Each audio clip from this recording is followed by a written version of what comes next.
Hello, everybody. Today we have got Andrea Weilgart with us, and we're going to talk about aUI, the language of space, its history, Andrea's early memories of the language. And I'm your host, Phil Sherry, PhD in comparative linguistics. Hello, Andrea, and thank you for doing this interview and sharing your story of aUI. Thank you so much, Phil. Thank you so much for this opportunity. So, yes. So, yes, Andre, to get started, let's go back to the earliest memories of Aui that you have. Can you share any of the memories of your father working on the language? Well, my sister and I were young preteens and young teenagers when my father was working on aUI most of the time.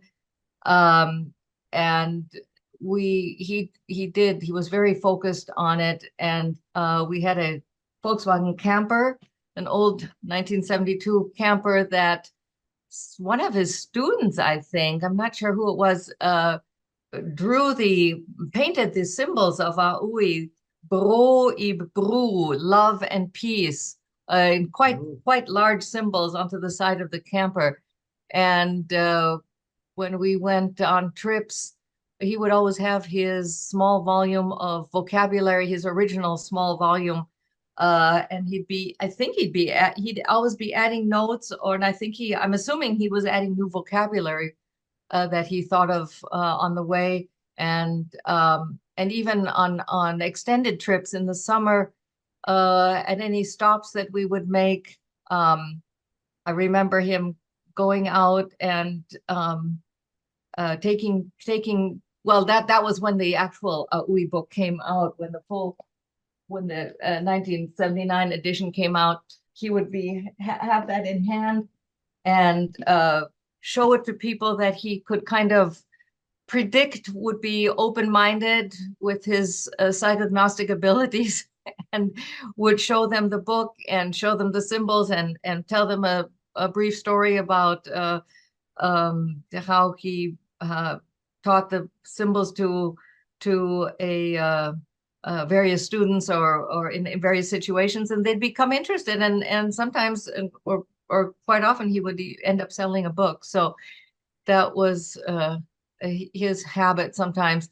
And I remember collating pages of this aUI book around a ping pong table that we had gotten for Christmas. And because we at that time, I guess we were saving money, and they weren't automatically collated. So we were always going around and around the just hundreds of pages we would be collating, um, all three of us, or even sometimes my mother too. And then also my sister and I would be attending his aUI classes, which was a Monday night aUI seminar in psychology of communication at Luther College in Decorah, Iowa. At first, the first year, I believe it was at home. I don't know if it was a year or two, but it would be at home, and my sister and I would be the scribes, and we'd always be writing the symbols on the chalkboard. It was held at the college. He was given a classroom, and but it was still Monday nights from 7 to 9. We were kind of expected to come to all his classes all through our high school years, and still always participating and writing the any words and symbols on the board, and going through the exercises. And one of the ones that enjoy I remember enjoying was the guessing game, where he would have it's in the book, actually. It's described in the book, and it is each student thinks of their own combination, and then the others get to guess it and see how close they can come. In fact, yeah, it's on page 40 49 in the Roman 49 in the book. So either you'd think of their own aUI word, or we would use a concept like freedom or sadness or whatever, feeling, grief or whatever, and we would each write our conception of that in the aUI symbols, our own formulation, and then compare those. So that's. But I do remember he was very focused, and that was very much part of our family. So it in my sense of it was almost a family mission. So Yeah, so that's an amazing story. And by the way, the Space Queen or Space King game that you have mentioned is described in the book, as you have said. And to anyone who is watching, you can go to auilanguage.space and you can download an extract from the book. And there are a lot more resources on aUI in case you haven't checked the website yet. And the story that you have just told us is absolutely fascinating. It means that your father kept the passion for the language throughout his life, and he was always so enthusiastic about it, just finding new ways to continue exploring the language and also improving it as the time progressed. So, what were some of the greatest challenges that Dr. Weilgart faced in developing aUI? well, the thing that I remember most is that he was working hard to attain garner interest and recognition from colleagues and from other academics, and that was that was a challenge because they were looking for it to be research based, and that's an interest that I have too. That um, that I would I would like to. That's one of my goals in putting aUI out on the website and so forth, to see if there might be some research interest in it. And um, I do remember him saying that that he had difficulty finding the phonemes that he should use for the numbers, and so that there was really not much. You only have a certain amount of vowels, number of vowels, and so he decided to nasalize them. So that takes a little practice for at least for Americans, for English speakers. Yeah. Yeah, so again, this just shows how counterintuitive some of the things that we take for granted can be when it comes to constructed languages. And of course, as we can say, there is a time for everything because nowadays conlangs are much more widely accepted by academics, and you can see more and more papers published on that, not just among conlang enthusiasts and some smaller circles, but we also see it in mainstream media and some large publishing houses that publish monographs and books on conlangs. So I'm absolutely sure that there will be an opportunity to do a more thorough study on aUI as well. But if we go back even further to the idea of aUI as told by your father, so how did his life story, in his own words, influence the creation of the language? That's very much heavily based on, as far as I understood, his being a young man during the time that Hitler rose to power, and he experienced the propaganda of the National Socialists, and particularly the targeted slogans for the fatherland against the Jews, and in particular how they made use of alliteration, the alliterative slogans, the similar sounds, which is in linguistics termed assonance, similar vowel sounds and similar consonant sounds that are repeated in slogans, like the Ein Volk, ein Reich, ein Führer. And so that is one people, one empire, one leader, or Heil Hitler even itself has all the similar sounds in Hitler as Heil has contain all those letters in Hitler. And it's kind of unthinkable to think that if he would have kept his original name, that would have worked. Schickelgruber, I believe, was his original name. Anyway, so Heil Schickelgruber, I'm not sure. Anyway, um, so in fact, there was a whole ministry of public enlightenment and propaganda that directed far-reaching language policies on how speeches were to be given and the language to be used and so forth. And so it was tailored to different audiences. And so it was my father's poetic and philological sensibilities, the sound, the rhythm, and the repetition and the tone, but in particular it was the similar sounds, and that's what he tried to dissolve or clarify through aUI, in which sound, if the sounds are similar, they also have a relationship in meaning and in morphology. So they also look similar. So that was largely the base of his how aUI developed. Oh, I see. So it means that your father created aUI as some form of an antithesis to the power of words being used as propaganda. And he had this idea of a pure language that would be devoid of any kind of meanings that are associated with sounds and that can be used for manipulation. And this is one of the basic principles of aUI as we understand.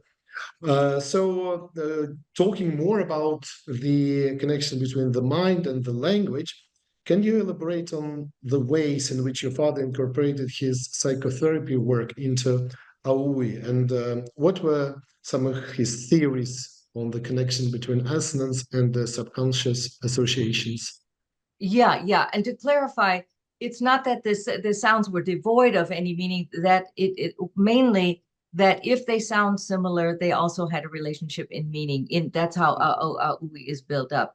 Yeah, And so to avoid that, any confusion, yes. yeah, well, so that there is a meaningful relationship between sound, symbol, and meaning.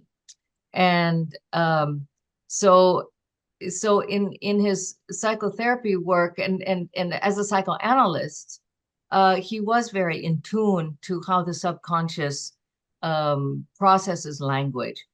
And there are case studies, there are some instances, or at least I'm not sure how many are written up, but they are that where we have certain associations with words, and if they sounded similar, for instance, in homonyms, which have two different meanings, but the subconscious in a dream will associate those because they sound similar, so that there are two different meanings but the same sound.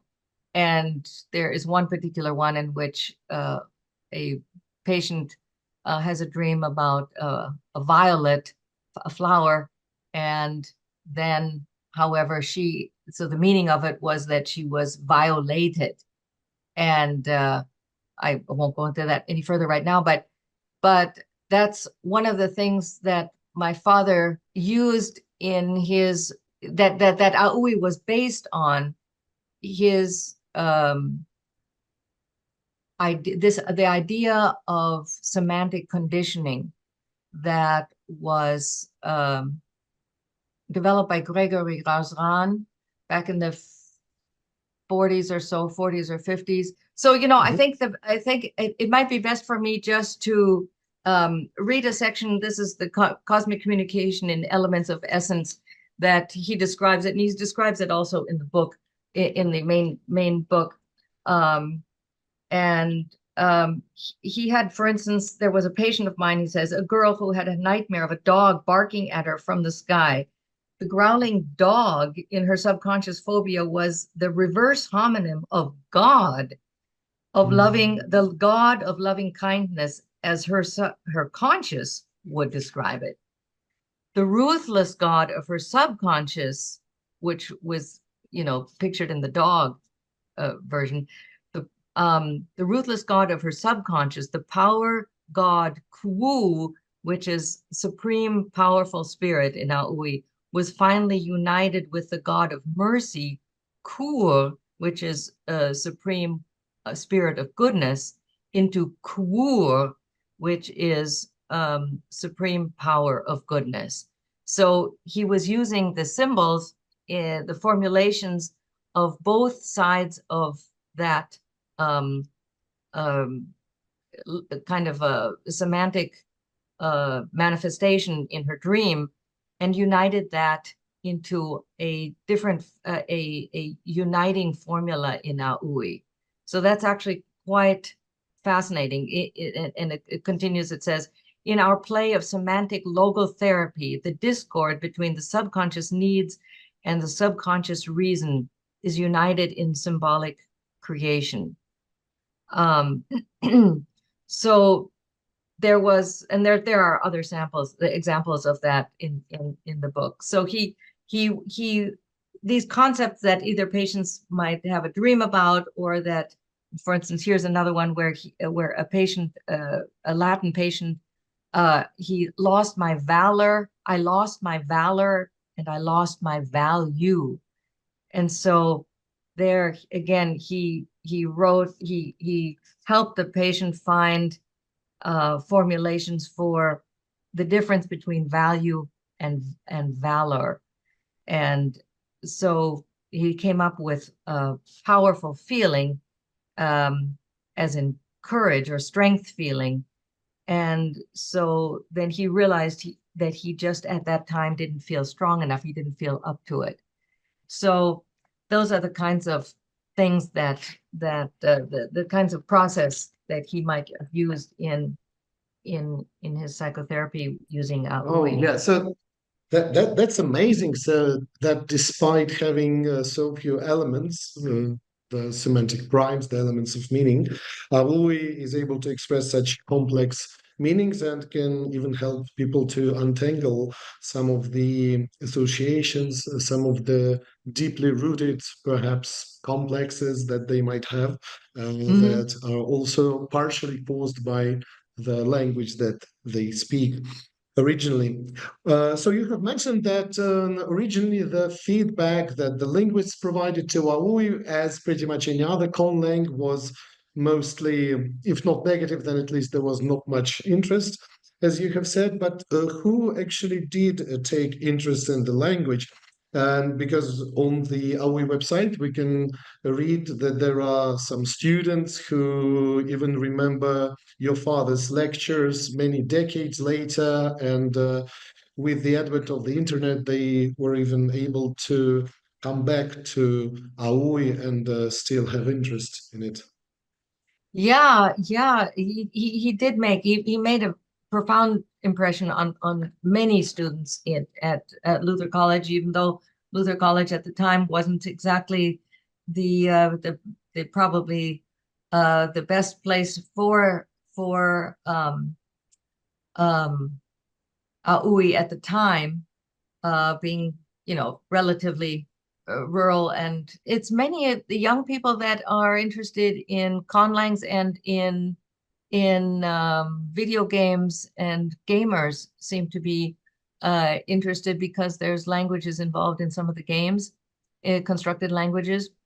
And so on Discord, for instance, there are several um, people that have been, I assume they're young people. Who knows what they are? I'm not sure. I'm not sure. I assume they're young people. Those are, but as you say, as you mentioned again, also that interest even in university settings has increased in conlangs, because there are several courses and universities that use or linguists professors linguistics professors who use conlangs as a way or as a medium for teaching linguistics. So Yes, yes, absolutely, yes, because it's also a tool of introspection even sometimes, and it provides a completely different perspective to look at the languages that we speak.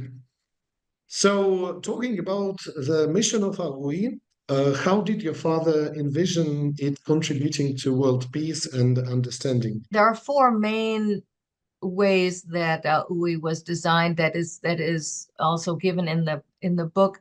The first is that the formulations for the pronouns I and you and we they all end in "u." They all end in human. So we have a commonality there. I is this human, you is the human, the person that I'm together with. Bu, it has the symbol of together, um, using togetherness, and then together many. Bnu is you all, and fnu, this many people would be we. The plural of fu is many I, or many.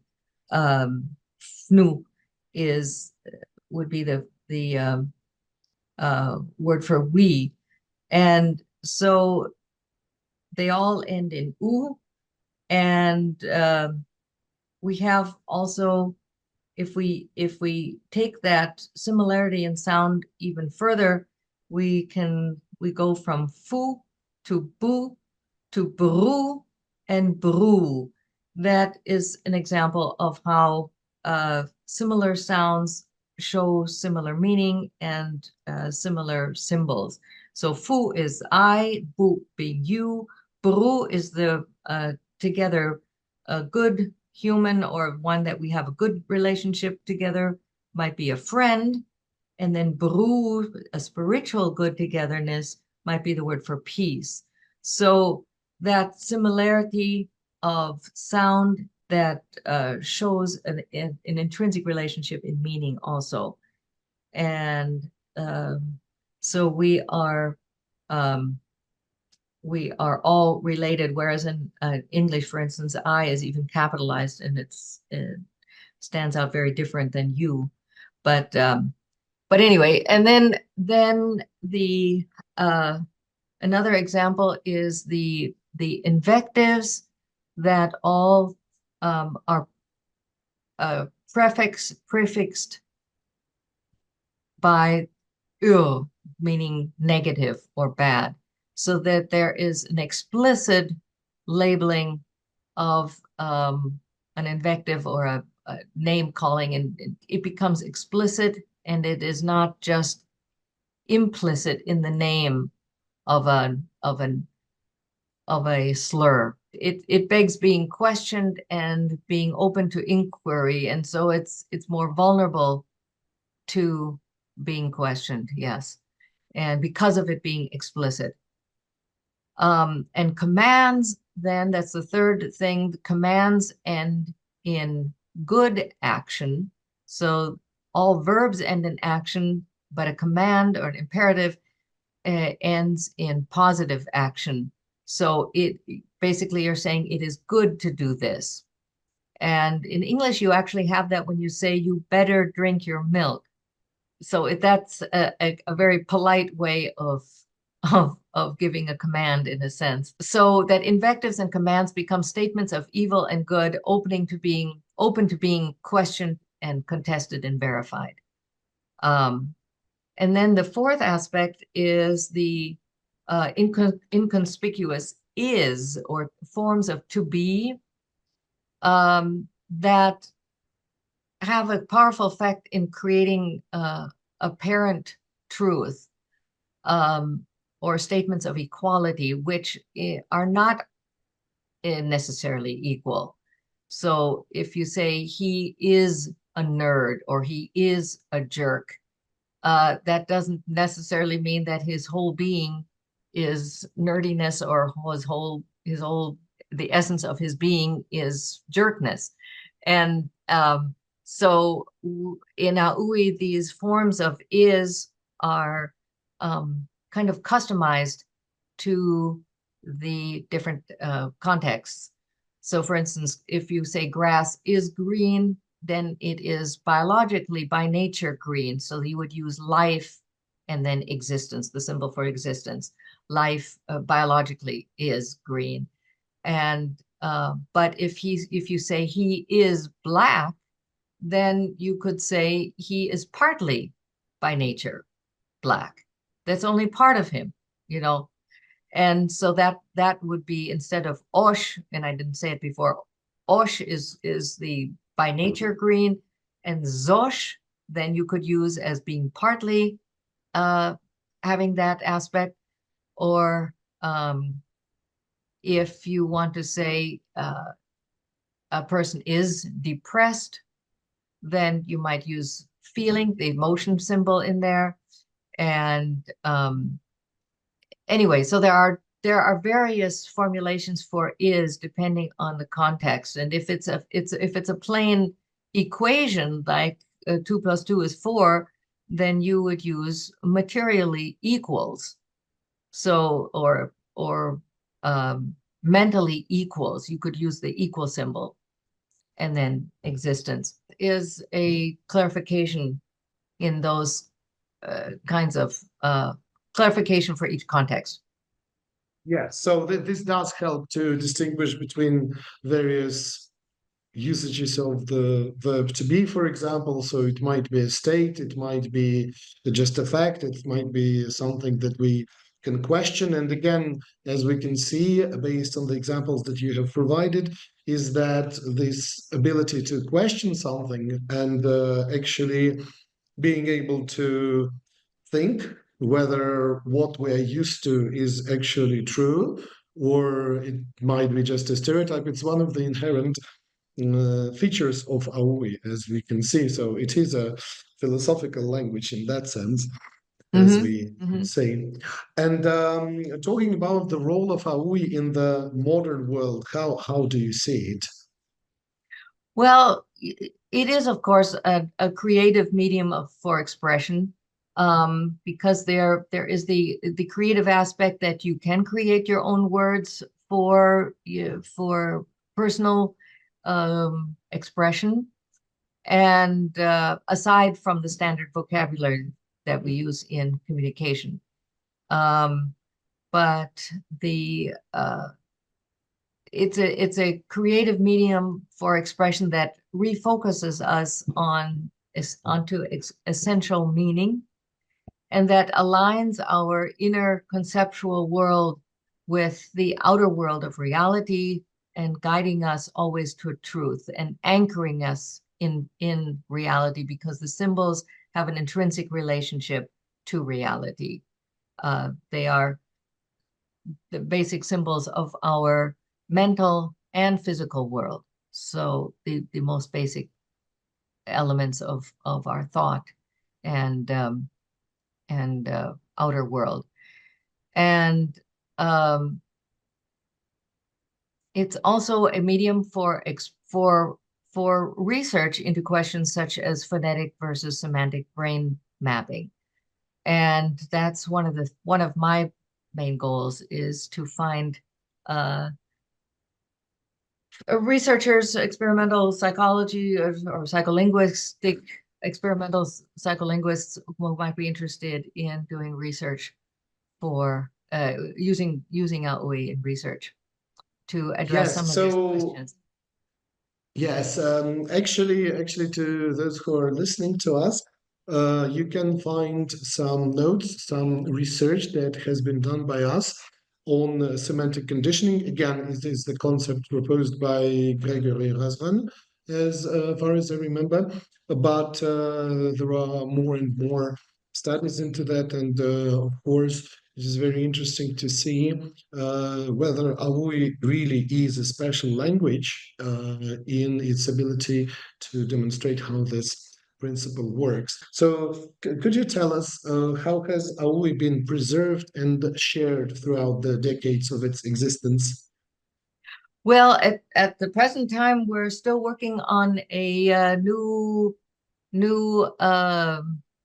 website that is aUI language.space. And I'm very, very fortunate to have Phil have you in helping us design that again. And it's we've had several we've had a few websites before, but it's now being improved, and we are expanding it. And we'll also have an archive of all copies of his lectures and other smaller publications. And so there's a lot still coming, and it's still being worked on. So there's a lot of work happening there. Yes. Okay. So to all of our viewers, you can, as Andrea, you have said, check our website, aUI-language.space. It is a work in progress, but there is already a lot of content and various kinds of tools. We have got the Quizlet, for example, and we have got some games to help you familiarize yourselves with the elements of meaning. And if you want to go deeper, yes, we are working on the course, also on the AI tool that will be taught to provide you with information on aUI, and even we're just tentatively trying to teach it to translate from aUI into English and back. Of course, it's a long process, but I'm sure that we will eventually get there with at least some kind of quality. And we are also on social media, in addition to the YouTube channel that you are now watching. We have got the Facebook page, we've got the Reddit page, and we have also got a Discord with various channels there.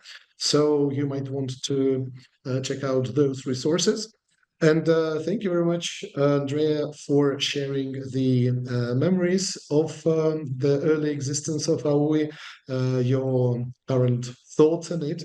And to everybody who has been watching us, thank you for listening. And if you have questions for Andrea, please make sure that you put them in the comment section, because I think we can do some more interviews and just perhaps even a live stream where Andrea will be able to answer your questions. And thank you very much, Andrea. Thank you. Thank you, Phil.